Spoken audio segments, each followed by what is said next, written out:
ಕರ್ನಾಟಕದಲ್ಲಿ 1 ವರ್ಷ ಗುಟ್ಕಾ ಪಾನ್ ಮಸಾಲ ನಿಷೇಧ. ಕರ್ನಾಟಕದಲ್ಲಿ ತಂಬಾಕು ಹಾಗೂ ನಿಕೋಟಿನ್ ಉತ್ಪನ್ನಗಳ ವಿರುದ್ಧ ಸರ್ಕಾರ ಸಮರ ಸಾರಿದೆ. ಗುಟ್ಕಾ ಮತ್ತು ತಂಬಾಕು ನಿಕೋಟಿನ್ ಹೊಂದಿರುವ ಪಾನ್ ಮಸಾಲ ಉತ್ಪನ್ನಗಳ ತಯಾರಿಕೆ, ಸಂಗ್ರಹಣೆ, ಸಾಗಣೆ, ವಿತರಣೆ ಹಾಗೂ ಮಾರಾಟಕ್ಕೆ 1 ವರ್ಷದ ನಿಷೇಧವನ್ನ ಹೇರಲಾಗಿದೆ. ಆಗಸ್ಟ್ 10ರಿಂದಲೇ ಆದೇಶ ಜಾರಿಗೆ ಬಂದಿದ್ದು, ನಿಯಮ ಉಲ್ಲಂಘಿಸುವವರ ವಿರುದ್ಧ ಕಠಿಣ ಕಾನೂನು ಕ್ರಮದ ಎಚ್ಚರಿಕೆಯನ್ನು ಕೂಡ ನೀಡಲಾಗಿದೆ. ವ್ಯಸನ ಮುಕ್ತ ಕರ್ನಾಟಕ ನಿರ್ಮಾಣದತ್ತ ರಾಜ್ಯ ಸರ್ಕಾರ ಮಹತ್ವದ ಹೆಜ್ಜೆ ಇಟ್ಟಿದ್ದು, ತಂಬಾಕು ಮತ್ತು ನಿಕೋಟಿನ್ ಹೊಂದಿರುವ ಗುಟ್ಕಾ ಹಾಗೂ ಪಾನ್ ಮಸಾಲ ಉತ್ಪನ್ನಗಳ ಮೇಲೆ ರಾಜ್ಯಾದ್ಯಂತ 1 ವರ್ಷದ ಅವಧಿಗೆ ಸಂಪೂರ್ಣ ನಿಷೇಧ ಹೇರಲಾಗಿದೆ.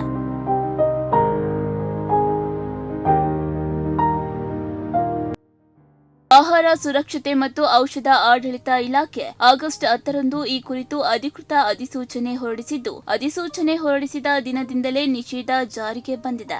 ಆಹಾರ ಸುರಕ್ಷತೆ ಮತ್ತು ಗುಣಮಟ್ಟ ಕಾಯ್ದೆ 2006ರ ಕಾಯ್ದೆ ಹಾಗೂ food safety and standards regulations 2011ರ ನಿಯಮ 234ರ ಅಡಿಯಲ್ಲಿ ಈ ಕ್ರಮವನ್ನ ಕೈಗೊಳ್ಳಲಾಗಿದೆ. ನಿಷೇಧ ಕೇವಲ ಮಾರಾಟಕ್ಕೆ ಮಾತ್ರ ಸೀಮಿತವಾಗಿಲ್ಲ.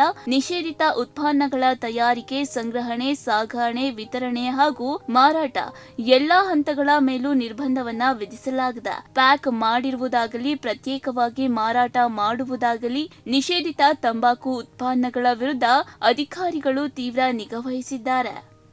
ರಾಜ್ಯಾದ್ಯಂತ ಆಹಾರ ಸುರಕ್ಷತಾ ಅಧಿಕಾರಿಗಳ ನೇತೃತ್ವದಲ್ಲಿ ವಿಶೇಷ ತಪಾಸಣೆ ಮತ್ತು ಜಾರಿ ಕಾರ್ಯಾಚರಣೆ ಆರಂಭವಾಗಿದೆ.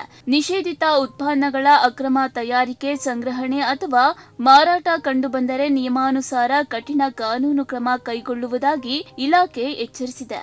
ಅಷ್ಟೇ ಅಲ್ಲ, ತಮ್ಮ ಸುತ್ತಮುತ್ತ ನಿಷೇಧಿತ ಗುಟ್ಕಾ ಅಥವಾ ಪಾನ್ ಮಸಾಲ ಅಕ್ರಮವಾಗಿ ಮಾರಾಟವಾಗುತ್ತಿರುವುದು ಕಂಡುಬಂದರೆ ಅಧಿಕಾರಿಗಳಿಗೆ ಮಾಹಿತಿ ನೀಡುವಂತೆ ಸಾರ್ವಜನಿಕರಲ್ಲಿ ಮನವಿಯನ್ನ ಮಾಡಲಾಗಿದೆ. ಗುಟ್ಕಾ ಮತ್ತು ಪಾನ್ ಮಸಾಲ ಮೇಲಿನ ಈ ನಿಷೇಧ ಕೇವಲ 1 ವರ್ಷದ ಆದೇಶವಲ್ಲ, ಜನರ ಆರೋಗ್ಯದ ಬಗ್ಗೆ ಸರ್ಕಾರದ ಕಠಿಣ ನಿಲುವಿನ ಸಂದೇಶ. ವ್ಯಸನಕ್ಕೆ ಕಡಿವಾಣ ಹಾಕಿ ಯುವಜನತೆಯನ್ನ ತಂಬಾಕಿನಿಂದ ದೂರವಿಡುವ ಸರ್ಕಾರದ ಉದ್ದೇಶ ನಿಷೇಧ ಕಾನೂನಿನಿಂದ ಮಾತ್ರ ಯಶಸ್ವಿಯಾಗುವುದಿಲ್ಲ. ಜನರ ಸಹಕಾರವೂ ಬೇಕು. ಆರೋಗ್ಯಕರ ಕರ್ನಾಟಕಕ್ಕಾಗಿ ತಂಬಾಕಿಗೆ ನೋ, ಆರೋಗ್ಯಕ್ಕೆ ಹೌದು ಎನ್ನುವ ಸಮಯ ಇದು.